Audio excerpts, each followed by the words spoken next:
देखिए, मैं सबसे पहले तो अपनी भारतीय जनता पार्टी को बधाई दूंगा कि इस मछुआ समुदाय के एक बेटे को, जो 25 करोड़ की आबादी है, उसमें हमें एक कैबिनेट मंत्री का दर्जा दिया।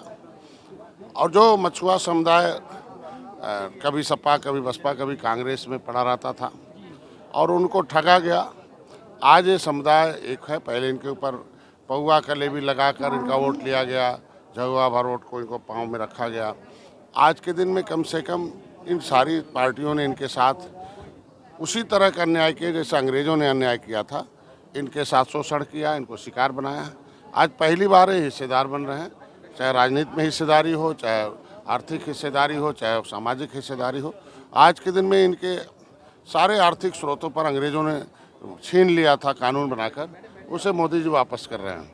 चाहे मत्स्य संपदा योजना के माध्यम से, चाहे इनके फ्री बीमा करके, चाहे इनके क्रेडिट कार्ड देकर, बिना किसी गारंटी के मछुआरों के लिए कोलेटरल कार्ड 1,60,000 का है। आज के दिन मुख्यमंत्री संपदा योजना है, निषाद राजबोट योजना है, मछुआ कल्याण कोष की स्थापना है। तो आज के दिन में इस समुदाय को मैं धन्यवाद दूंगा कि कभी ये लोग बिखरे हुए थे, आज मेरी एक आवाज़ पर पूरे प्रदेश में एक हो गए और एक ही नारा जय निषाद राज का। इनको मैंने समझाया कि भाई, किसी की हिस्सेदारी झंडे से तय होती है। दलित दलदल में तब तक थे जब तक उनके पास झंडा नहीं था, और झंडा उठाए तो देख लो आज के दिन में, कभी उनके जब तक उनके पास झंडा नहीं था तो उनकी माँ के कोख से हरवा पैदा होते थे। और जैसे वो राजनीतिक रूप से चैतन्य हो गए, राजनीतिक चेतना आ गई, राजनीतिक रूप से एक हो गए, एक नेता, एक नारा, एक विचारधारा ले लिया, तो आज उनकी माँ के कोख से हाकिम पैदा शुरू हो गए।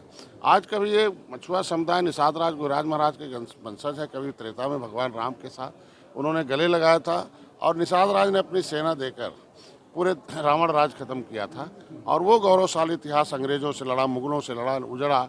5 साल 16 दिन देश आज़ाद था, उस पर भी गुलाम था।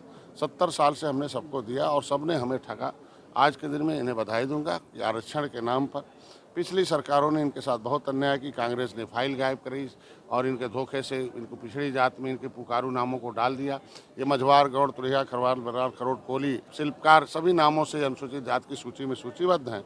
लेदरमैन को मिलता है, वाशरमैन को मिलता है, लेकिन फिशरमैन इधर उधर घुमा रहा था क्योंकि इनकी उपजातियों को लोगों ने जो है पिछड़ी में डाल दिया। एक क्या योजनाएं हैं सर? मैं कह रहा तो आज के दिन में इनके लिए सबसे पहली बार है, मैंने बताया कि पहली बार है कि मछुआ कल्याण कोष की स्थापना हुई है।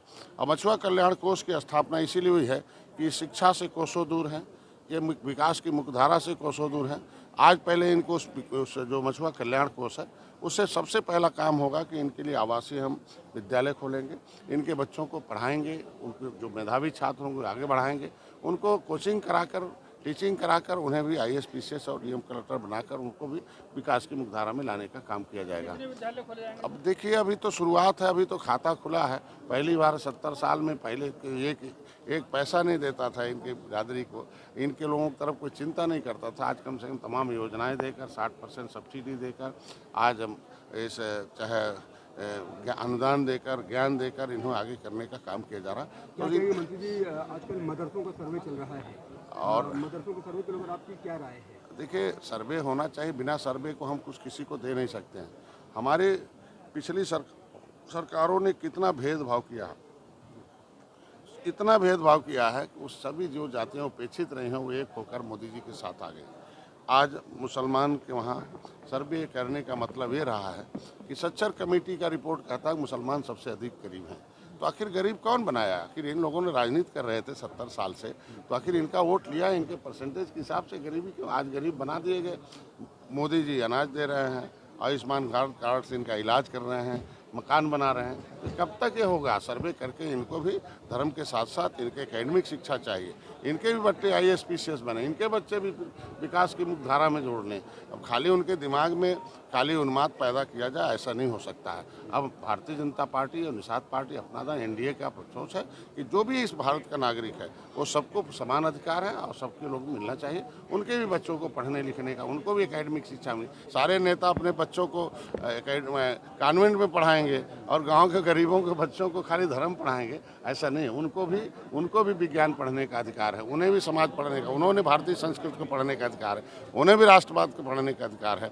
ये अगर भारतीय जनता पार्टी सर्वे कराए, मैं बधाई देता हूँ। लेकिन ओवैसी जैसे नेता कह रहे हैं कि मिनी NRC है।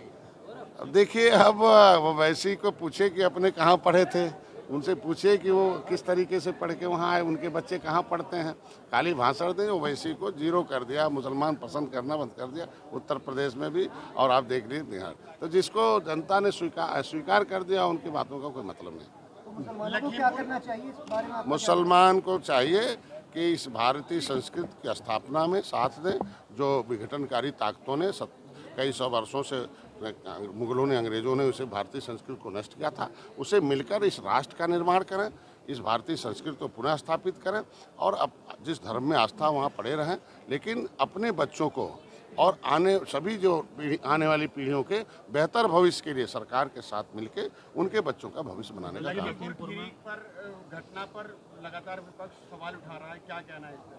देखिए, मैं तो योगी जी को बहुत धन्यवाद दूंगा कि कभी घटनाएं तो हो ही जाती छुटपुट, लेकिन उसकी निंदा करता हूं, लेकिन घटना होने के बाद उसका जांच कराते हैं, जांच में कोई दोषी पाया जाए, कितनों रसूखदार हो, उसे जेल भेजवाते हैं, उसके बाद कड़ी से कार्रवाई करवाते हैं। अखिलेश जी का कहना है कि हाथरस का रिपीट हुई है, दोबारा हाथरस दोहराया गया। देखिए, अखिलेश जी अपने समय को भी तो रिपीट कर ले, देख ले क्या हुआ था। अब यही मथुरा था, क्या घटना हुई थी, जवाहर बाग में क्या घटना हुई थी, इकलाक अहमद के साथ क्या हुआ था, तमाम कुछ भी है अपने गिरफ्तार में कम जाके। अखिलेश जी को पहले अपनी पार्टी की तरफ देखें, अपने परिवार की तरफ देखें कि वो कैसे बिखरे हुए, उन्हें इकट्ठा करें। अध्यक्ष जी, मदरसों को लेकर ओवैसी सवाल उठा रहे हैं, और अभी भी सहारनपुर से एक संदिग्ध आतंकवादी ATS बंगाल ने गिरफ्तार किया, इस पे क्या कहना चाहिए? देखिए, ओवैसी को मैंने बता दिया ना, जनता ने खारिज कर दिया, उनके सवालों का जवाब जब जनता जिस नेता को खारिज कर दे, उनके सवालों का जवाब नहीं देना चाहिए। सहारनपुर में संदिग्ध पकड़ा गया है। देखिए, वो सरकार और प्रशासन का काम है, अपना कार्रवाई करेगी। अच्छा, एक आखिरी सवाल, नरेंद्र मोदी जी का जन्मदिन है, प्रधानमंत्री जी का जन्मदिन है 17 सितंबर को, कैसे सेलिब्रेट करेंगे निशात पार्टी? देखिए, नरेंद्र मोदी जी इस देश में एक तरीके से इन गरीबों के लिए, किसानों की, नौजवानों के लिए, गांव में रहने वालों के लिए, जो विकास की मुख्यधारा से कोसों दूर थे, अंतिम किस तरीके से उनके जीवन में अंधकार था, उसमें उजाला लाने वाले हैं। तो मोदी जी को हम लोग विशेष तरीके से बधाई देंगे कि कम से कम आज के दिन